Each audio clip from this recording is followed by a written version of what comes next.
Hey everybody, welcome to the office. Hasn't been too many videos with me sitting here at the bookcase. I'm bringing this next video to you reluctantly, not because of the vendor or the individuals. I thought Wanderlust and the crew were really nice guys, and my trip at Northwest Overland Rally 2019 was really nice. The problem is, out of all the content I'm creating right now, for some reason, Wanderlust's video didn't turn out all that great. Matter of fact, the video is going to be around, I think, 8 to 10 minutes long, but there's a lot of parts, up to a minute or so. Something happens and we all get blurry. I don't know what happened. Yes, I did turn the camera over to one of the guys. I don't know what happened. Again, it's the only video that this happened. I shared this content a little bit with those fellas on Instagram. I'm on the fence, but if you're watching this right now, I've decided to go ahead and just put the video out just to show you what Wanderlust has to offer and to give those guys a fair shake. But I do apologize for the video content. I do apologize for the quality. So without further ado, folks, I do appreciate all the support. Here you go. Here's Wanderlust Overland at the 2019 Northwest Overland Rally in Plain, Washington. Take care. To you, not live, of course, because I can't do that kind of thing. This is Northwest Overland Rally, and I stopped over at Wanderlust. I've been following these guys for a little while now because of my buddy Jason, Primal Outdoors. He's been cruising around in what I call is an outdoor Cadillac of sorts. This thing is awesome between the graphics, and I have to give it up to Wanderlust, and that's why I wanted to stop and do a video, is because these guys outfitted this rig, and I didn't think anybody would ever be able to do it. And I want to show you, okay, who these guys are, how they did it, and what they did. So I'm going to turn the camera over to this poor sap here. So if it's all shaky and you're watching my feet the rest of the video, I'm sorry. I apologize right now. It's all my fault. It's all his fault. So without further ado, here you go, gang. Here you go. So introduce yourself to the I'm crowd. Michael, owner of Wanderlust Overland. We're a full-service Overland shop. We did, as he said, built up the Telluride for Jason and Primal Outdoors and Kia.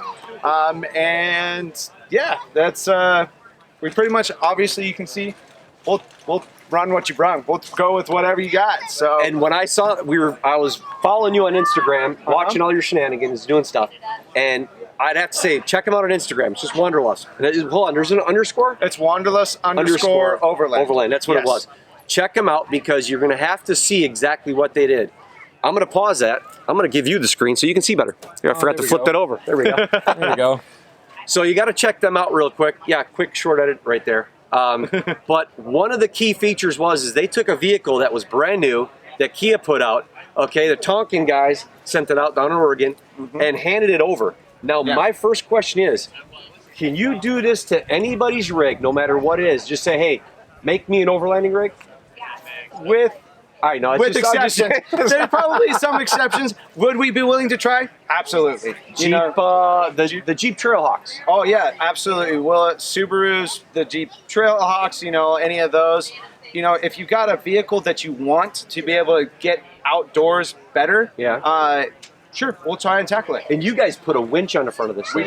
We did. We put a custom 2-inch lift on it. We did a high clearance on the front bumper with a custom winch mount. And it was a 9,000-pound winch? It's a 10,000 pound winch. 10,000 pound winch. So I'm thinking that it works a little more than that, though. I don't know if you saw the video. And I think he only put it up on his Instagram story, but there's actually a video of this thing towing out a CVT toter home that probably weighs 60,000 pounds out in Moab in the mud. So there's a little sales pitch for you, gang. So my one question is, the guys that follow my channel know I'm trying to build a little overland rig. Yep. You're a little south of me, but not a lot of people can cater to what I need. Correct. Could you do a bumper for a 2017 Nissan Titan SV? Yeah, we have full custom fab stuff in-house, and nobody makes a really good bumper for that truck. Absolutely, absolutely. I like the truck, but I started learning there's really not much out there. If you're not a Jeep or Toyota, You get punished. You get punished. Yeah. It is. I mean, I rock a '99 Tahoe. It's like nobody makes anything for it. I got to build everything for it. Sweet. So showcase to Wanderlust Overland. Yes. We were talking before. The key feature to you guys is we're basically a full service shop. We've got retail.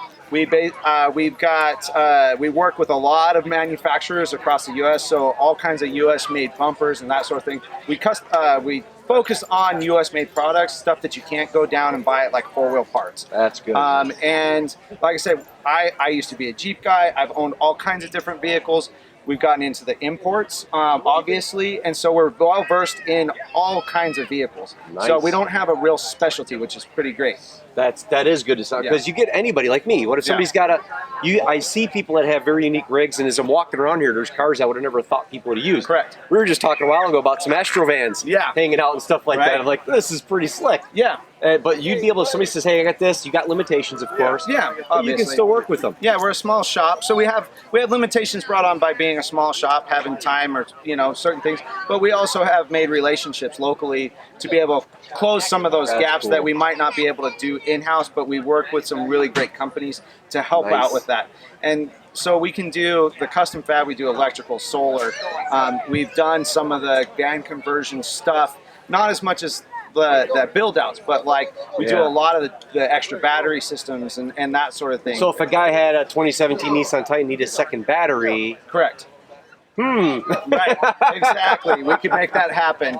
And we also used to build custom off-road teardrop trailers. The market, I think, got saturated, so we kind of stepped out of that, but we're also well versed in the trailers. So people bring us a lot of their own personal trailers. Yeah, and I remember the trailer. And we do, and we'll beef them up for off-road use or add systems or that sort of thing. So that's something that not many shops know what to do with. So I guess 2 questions I have is, how did you get started in doing that? And then I think your crew is only you and 2. It is only me and 2. So I guess actually it was only me and 1 up until, what was it, February, Austin? February. So it's just the 3 of us. I'd say I'm the chief everything officer, owner, do a little bit of everything. So I work a lot of hours. That's part of how we get it done. But it's also, we keep it nice and tight because I trust these guys, I don't want to expand too fast and have our quality go down. I'd rather stay tight, tell people, oh, you're gonna have to wait a little bit longer because we're just busy. That's fine with my me. books. They know my books got closed in April because exactly. I'm not going to take people's money and make them wait 2 years for something. Exactly, and I'm never going to sacrifice on quality to be able to grow. It's nice, and you hit it on the head where you want to grow slowly. Correct. You don't want to hurry up and grow fast, and then you're going to leave a bunch of people behind. Like those folks that were here, we were talking with before. Yeah. I mean, they're like, hey, don't worry about it. We trust you. It's good. We just felt bad. We didn't want to leave stuff in your hands just sitting around. Exactly. And that's the kind of relationship you want to build with your customers. Exactly. So one of the things I was curious, the learning aspect, what did you learn about like pros, cons? How hard or easy was certain things in this? So surprisingly, one of the easiest new vehicles we've worked on to like custom build stuff. There's a ton of room in the engine bay. The suspension is really easy to work on, to take apart. Like with the newer Subarus, you actually have to pull out some of the interior to get the rear shocks out. Oh wow! This one, everything's right there. It took me less than 5 minutes to pull the front suspension apart. Wow! So that sort of thing. It's got a center locking diff, impressive from the get-go. Wow.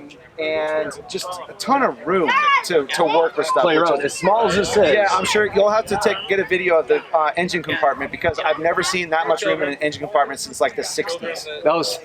So, and I can relate to that. I remember working on my old Jeep CJ5. Exactly. At an inline 6, you lift it up, you can literally sit inside there and work on it and do things. You pull the plastic out of this, you can almost do the same thing. Wow. So anything else? Social media stuff, where can people find you? So we're on Facebook, just search Wanderlust Overland on Facebook, we're there. On Instagram, we're at Wanderlust_Overland. If you go to just Wanderlust Overland, it's somebody's personal one out of Seattle. Nice people. But just don't do just Overland. Yeah. So, but if you'll see our Wanderlust Overland logo. So, and I'll put links down below, like all the other videos, guys. I'll put whatever context I can down there. You're welcome to go to our website, There you go. I don't judge too much. I do the website. It's not good. So I'll apologize in advance if you go there, but it's really easy to get a hold of us from there. Okay, So, okay. Yeah. Cool. Other than that, anything else? Anything you want to add? Anything you anything new? What you got? Any plans for 2020? Any secret stuff you could share, or a fourth employee? Maybe a fourth employee would be nice, so I can start, working a few less hours. Nice. Honestly, we're just going to kind of keep doing what we're doing. Hopefully, more opportunities arise like this thing to do some fun stuff. Sweet. Work with some other manufacturers and some that sort of thing on vehicles, and even there's possibility of a Telluride getting built a little bit even more than this one at some point. Possible. I'm not promising anything. Here first, folks. So Well, I appreciate it, Michael. Yeah, Thank you very thanks. much. Yeah. It was nice meeting Nice you to meet and you. the guys. Yeah. And the camera guy. I'm gonna go ahead and just steal him. Right. You want to spin it to yourself there? There you go. A little selfie there. Yeah, right. So again, guys, thanks. Do appreciate all the support. Like, share, subscribe, all that good stuff. Keeps me from the bottom of the YouTube bucket. Go check them out. All their stuff is down below. We'll catch you in the next video. Bye. Thanks, guys.